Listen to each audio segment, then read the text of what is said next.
2절부터 16절에 관련된 내용에 대해서 바울은 뭐라고 이야기하면 내가 너희를 칭찬한다. 내가 너에게 전하여준 그 전통을 너희가 잘 지켰기 때문에 내가 너희를 칭찬한다 라고 이야기를 합니다. 바울이 칭찬한 그 전통이 여러분 무엇이었습니까? 바로 예배 드릴 때에 여자분들이 머리에 이렇게 너울을 쓰는 것을 이야기합니다. 여신전이 많았던 이 고린도 지역의 특성 때문에 이 고린도 교회 안에서만 일어났던 특별한 문제점이었고, 바울은 이 문제점에 대한 응답으로서 예배드릴 때 여자분들이 머리에 무엇인가 쓰고 그 머리를 가리고 머리카락을 가리고 예배에 참여하는 것이 좋겠다라는 가르침을 주었던 것입니다. 그리고 오늘 11장 2절의 말씀처럼 이러한 가르침을 잘 따라 주었던 고린도 교회 성도들에게 감사하다라고 이야기하면서 그들을 칭찬해 주는 것을 볼 수 있습니다. 유대적인 어떤 관습이 없었던 그러한 고린도 지역에서 성도들에게 이와 같이 여자는 예배를 드릴 때 이런 이유에서 너울을 착용해야 합니다. 이런 가르침을 여러분 주었다면 아마 많은 여성분들이 불편해했을 것입니다. 어떻게 하면 그렇게 따지는 분도 있었을 거예요. 왜 여자만 써야 합니까?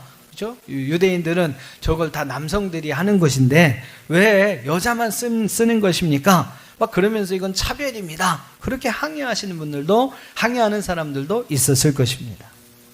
근데 교회 공동체 예배와 모임에 참여하는 것을 꺼려하는 분도 아마 있었을 거예요. 어떤 사람은 자기의 고집을 내세워서 나는 내가 원하는 대로 할 거야, 안 할 거야 그러면서 자기의 주장을 펼치는 이도 나올 수 있을 것입니다. 하지만 여러분 감사하게도 우리 고린도 교회의 성도들은 자신보다는 먼저 공동체를 생각했던 거예요. 자신의 주장을 펼치기보다는 먼저 영적인 지도자였던 바울의 가르침을 따르고자 했던 것입니다. 바로 이러한 여러분 고린도 교회 성도들의 자세를 바울은 칭찬하였던 것이죠.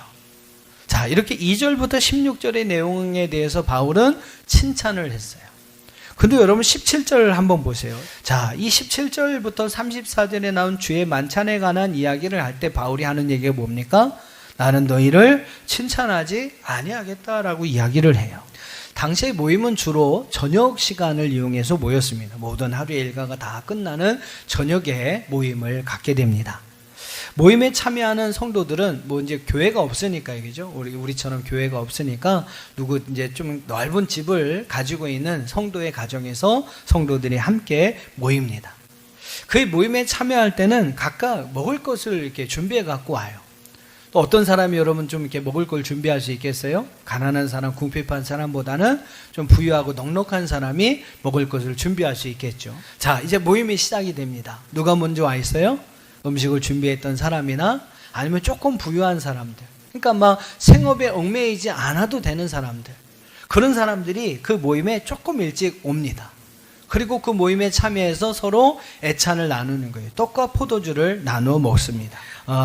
문제는 무엇이냐면 먼저 온 사람들이 나중에 온 이들을 생각하지 아니하고, 나중에 오는 사람, 그 사람들이 거의 가난하고 빈궁한 사람들인데 그 사람들을 생각하지 아니하고 그냥 자기들 먼저 다 먹어버리는 거예요. 그러고 나니까 나중에 온 사람들에게 먹을 것을 줄 게 없는 겁니다. 그들이 먹을 게 없는 거죠.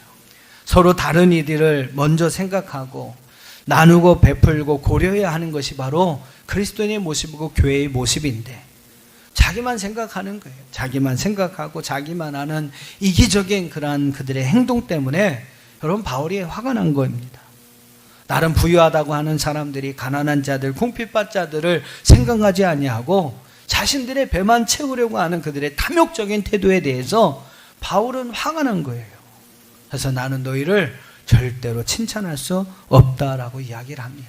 여러분, 교회는 세상과 다른 곳입니다. 구별된 곳입니다. 어떤 의미에서 다른 곳이냐 하면 가장 높은 자가 가장 낮은 자를 섬기는 곳이 교회예요. 세상에는 이런 곳이 없잖아요. 근데 교회는 높은 분이 오히려 낮은 자를 섬기는 곳이고, 많이 배운 사람이 못 배운 사람 앞에 겸손하게 행하는 곳이고, 더 깊은 영성과 신앙심을 가진 사람이 그렇지 못한 사람을 도와주고 섬겨주어서 그 사람으로 하여금 깨닫게 해주는 것, 그것이 바로 여러분 교회라는 것입니다. 물질이든 지식이든 능력이든 교양이든 경력이든 뭐 영성이든 건강이든 높은 곳에서부터 여러분 낮은 곳으로 흘러갈 수 있게 하는 곳이 바로 여러분 교회라는 거죠. 여러분은 지금 하나님의 심판 앞에서 칭찬받기 위한 어떠한 나눔과 베품과 희생과 섬김의 삶을 살아가고 계십니까? 여러분은 여러분보다 못한 어떤 사람을 위해 무엇을 흘려보내고 계십니까?